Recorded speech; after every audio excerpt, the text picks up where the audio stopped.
Hello tea friends! We wanted to make another video about yet another amazing and exciting new tea. You may have noticed we're making a lot of these videos. That's because we have a lot of new and exciting teas.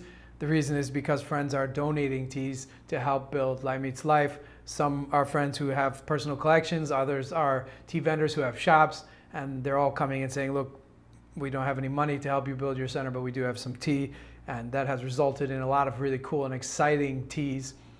We're only really making videos about the ones that have something to learn about along with an amazing tea to drink, because if we're going to sit and make a video, there really should be something educational about that particular tea too. Now this exciting tea certainly has a lot of educational and wonderful things. It's a little bit like a time capsule.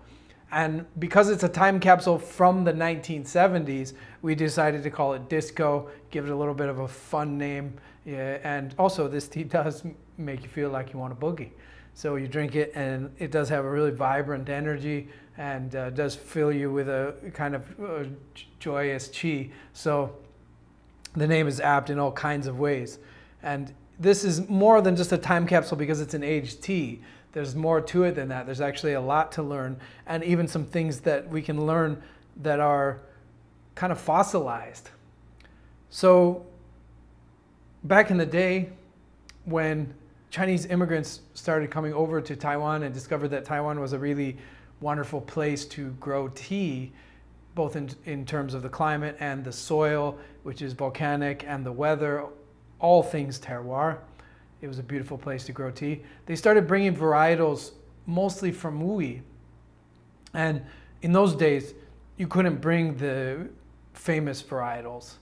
Nowadays, you can find some of the famous varietals growing here in Taiwan, but in those days, the Sidami, the four big names, like the Da Hong Pao, the Te Liu Han, Shui Jing Gui, and Bai Ji Guan, and other varietals like that were highly protected. So there's no way that they could have brought those varietals. So they brought lesser known varietals. And to this day, the most used varietal in Taiwan is Qingxin. And Qingxin originally was a varietal from Wuyi. It doesn't exist anymore in Wuyi.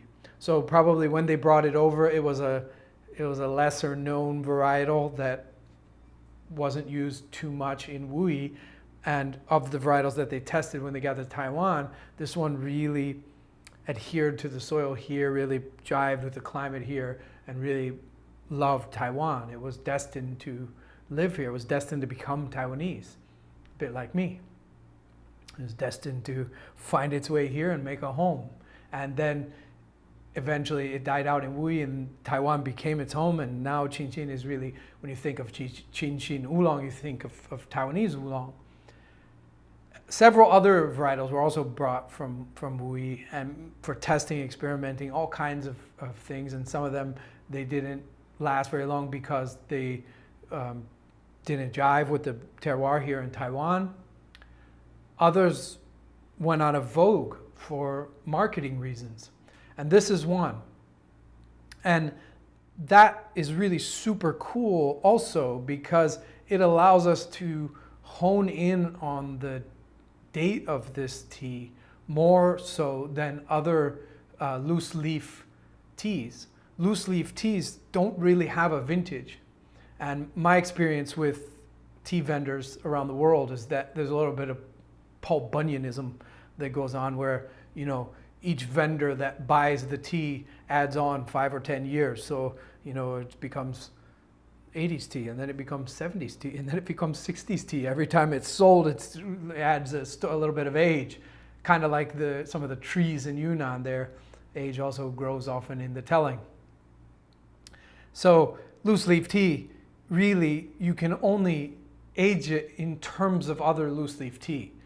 So if you drunk a lot of loose leaf teas, that could be loose leaf pu'ers, or in this case, Taiwanese oolongs. You've drunk lots of aged Taiwanese oolongs and this one is younger than this one, but older than this one. And then you drink many more and you're like, okay, well that one's older than this one and this one. And you start to get a scale. And that scale in flavor, in aroma, in energy, the more samples you drink, the more clear that scale becomes. But really, that scale is all you have to go by. I wouldn't go by the sticker or the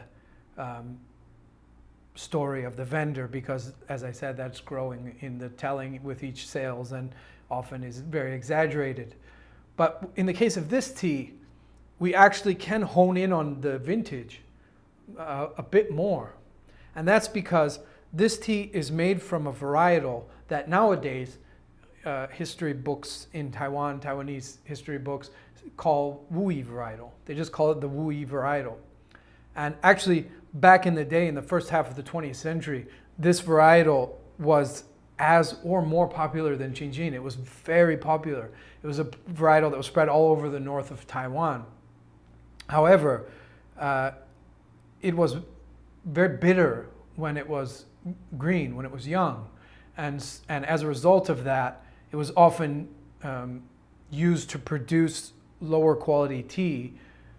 But as the market started to boom in the 70s and 80s, and tea culture started to thrive here, and Taiwan really at that time started becoming the tea capital of the world, and that lasted all the way into the 90s and maybe early 2000s, which is what drew me here in the 90s.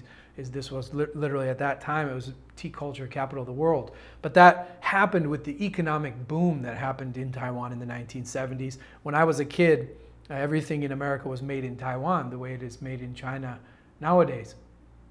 And so that economic boom brought culture and lots of tea culture. Lots of tea houses, lots of tea aficionados, lots of tea books started coming out, and the standard of tea from the bottom up started to rise.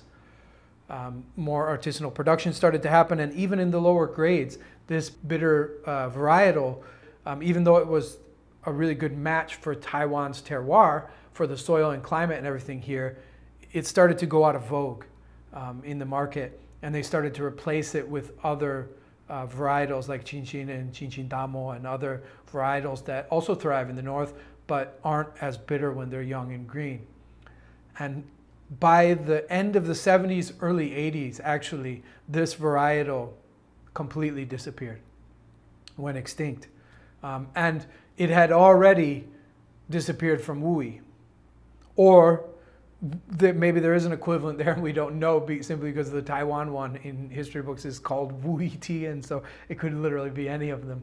But the bitterness that's described in old articles and things doesn't really correspond to any of the varietals, the common varietals in Wui, because it's a very particular type of bitterness.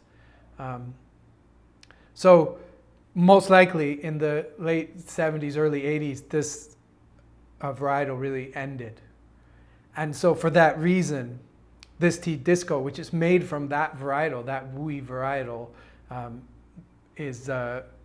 we can hone in on its vintage, and we can know that it's from the 70s.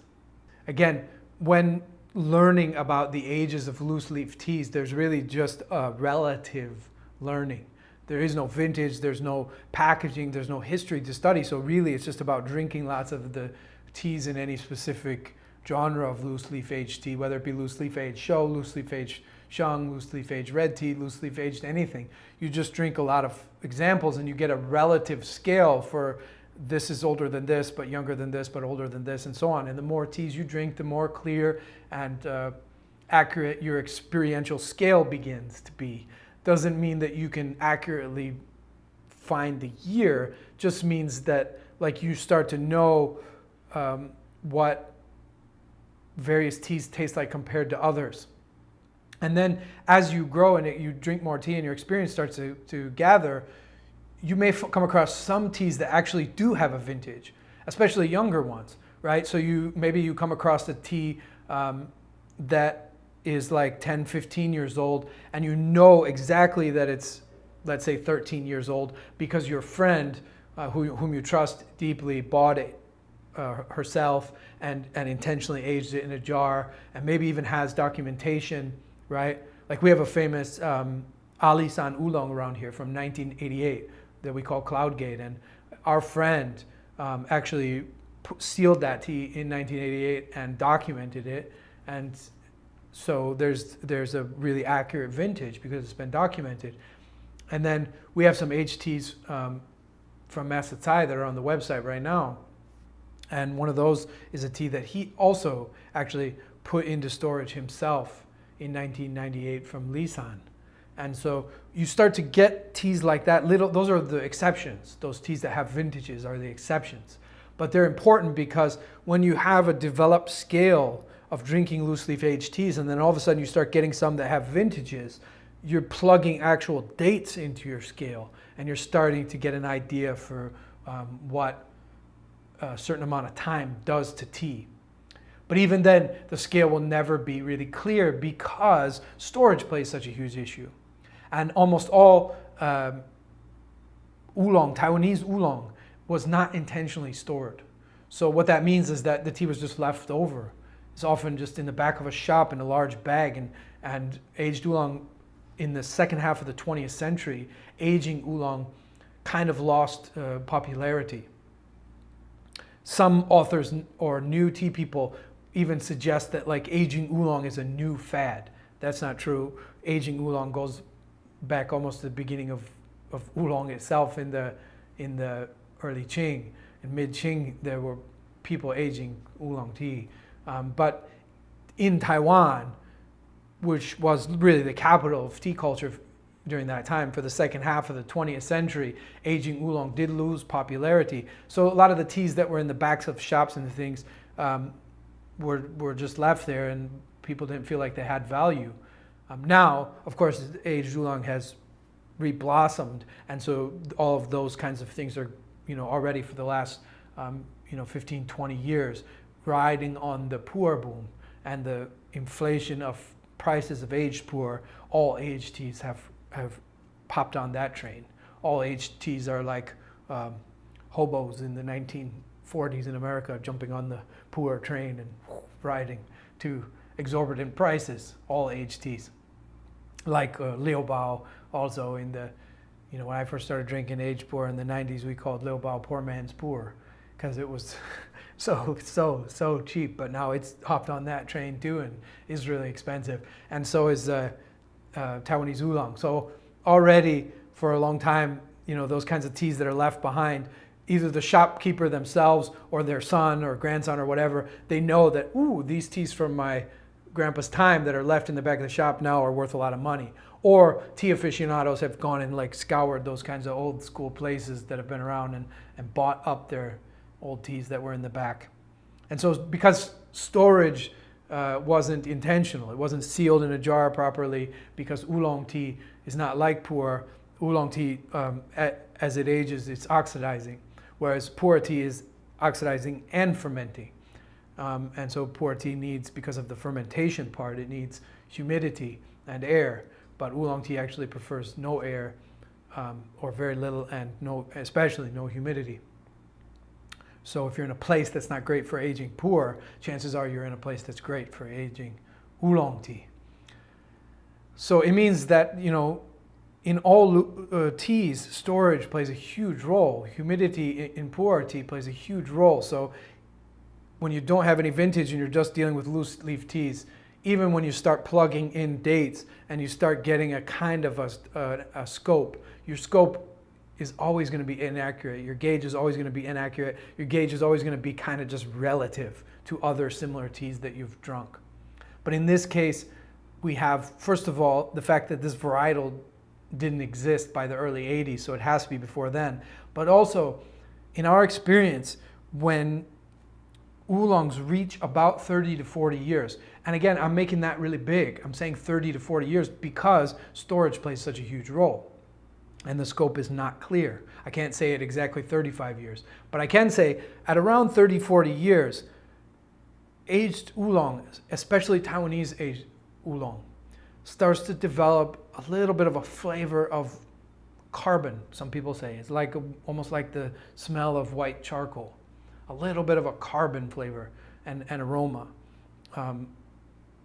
I know it's not great sometimes to say that things smell like something else or taste like something else, because if you don't have a lot of experience smelling that other thing, then that doesn't make any sense. But that's the closest thing that I can get to what that flavor really is. A little bit like white charcoal, a little bit of a carbon flavor.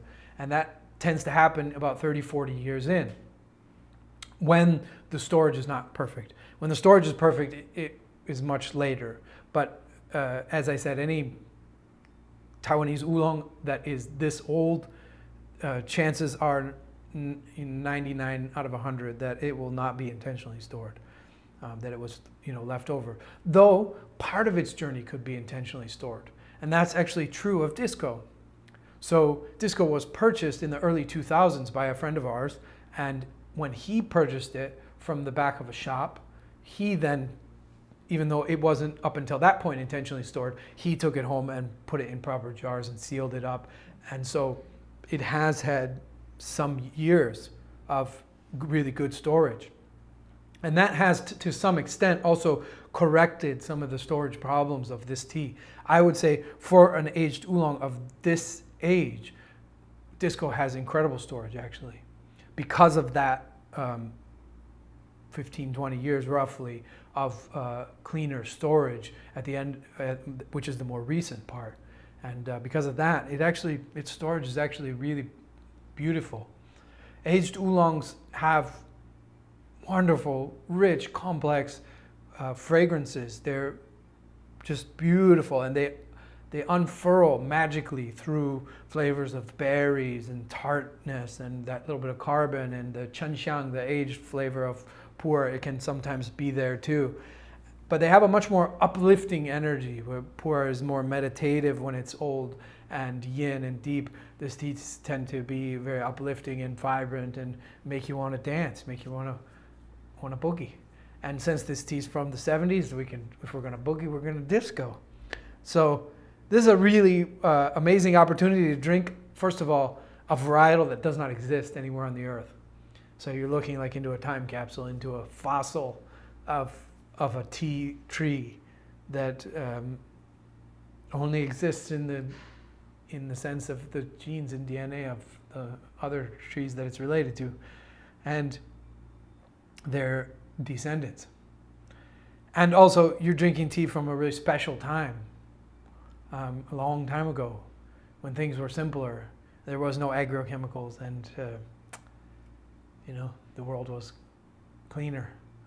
So this is a real magical window into a very, very special tea, and has quickly become one of my favorite aged oolongs, also because it was donated and is therefore more affordable. A lot of teas of this caliber would be several times more expensive than this tea.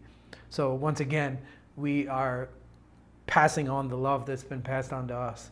We're passing it on to you, and not taking this tea that was donated and then marking it up to what it would be if it was, commensurate to other teas of this age in the market right now. Of course, we did that with the permission of the donor. We feel that the amount that we're charging is enough to raise money for Light Meets Life, pass on some love to a community that has supported us for a really long time, and offer this wonderful learning opportunity to peer through a little microscope that goes, instead of getting smaller, goes back in time to the 1970s, and you can put on some sequins and let your afro out and let your long hair fly, and you can throw on a disco ball and go for a little drink, because all those things were going on in the States as this tea was being made in Taiwan. And that is really unbelievable. That's also when I was born. So this tea is coming from around the time when I came into this world. I find that magical. To connect to that time, to put that time into my body again, is a real kind of trippy and amazing contemplation when you stop and think about it. We hope you enjoy this magical aged oolong, and that it sparks an interest in aged oolong and in aging oolong yourself, because if you age it yourself, it's obviously more affordable and much better and more rich, because it will have not only a vintage, but it will have the history of being kept by you. So we encourage you to do that as well. But this is a really good example of what your oolongs could be when they're well aged. And it's also very special because it allows you to set a pretty accurate pin in your map of loose leaf aged oolongs, which are all really just relative to each other. This one puts a pin because the date is a little bit more solid. Thank you so much for all the support that you've given, all that you will give. Of course, the proceeds of Disco will boogie their way right into Light Meets Life, your center, which we hope to found and build very soon so we can start hosting courses again for people all over the world to come for free and learn about Cha Dao together. Thank you so much.